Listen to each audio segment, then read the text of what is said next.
મંડપ નીકળી, મંડપની બહાર નીકળ્યા પછી આવ્યા અહીંયા આપણા રાજપરા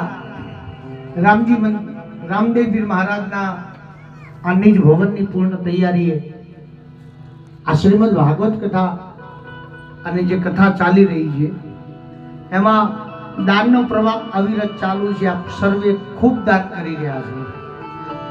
મારું મન આપના તરફથી મળતા સહયોગ, આપના તરફથી મળતા યોગદાન અને આપના તરફથી તનથી મનથી જે કંઈ શક્તિથી જે કંઈ આપો છો એ બધાને વંદન છે. મારા બાપ રામાપીરની મૂર્તિ આવી ગઈ, લક્ષ્મી નારાયણ લક્ષ્મીજીની મૂર્તિ આવી ગઈ, મહાદેવજી આવી ગયા.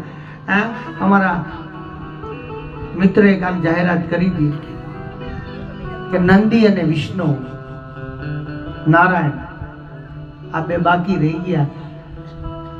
અમારા કથાના રસિક અને અમારા પરમ મિત્ર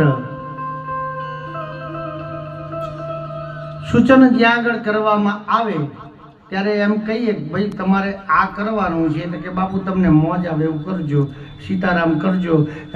અને એ સીતારામ કરવા માટે અમારા કથાના આશી રસિક છે ભાઈ, કથાની અંદર હરમેશ માટે અમારી સાથે હોય છે એવા અમારા પરમ મિત્ર સાવરકુંડલાવાળા અમદાવાદમાં રહે છે પણ એવા કમલેશભાઈ ચોટલિયા અને એમની સાથે એમનો કાકા દાદાનો દીકરો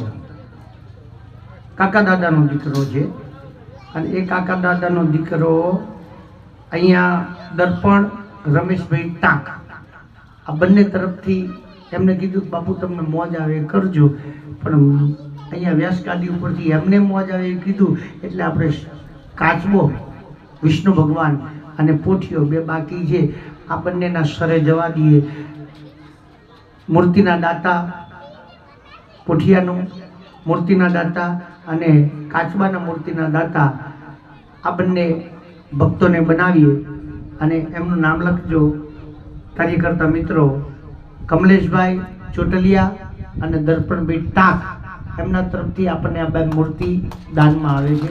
બોલીએ રામદેવપીર મહારાજ કી. ભગવાન એમની મનોકામના પૂર્ણ કરે, એમના વેપારની અંદર વ્યવસાયની અંદર ભગવાન ઉત્તરોત્તર પ્રગતિ આપે અને એમની દરેકના હૃદયની અંદર ઠાકોરજી જે બિરાજમાન છે આવીને આવી ભાવના તમારા હૃદયમાં રાખે એવી મારા ઠાકોરજીના ચરણમાં પ્રાર્થના.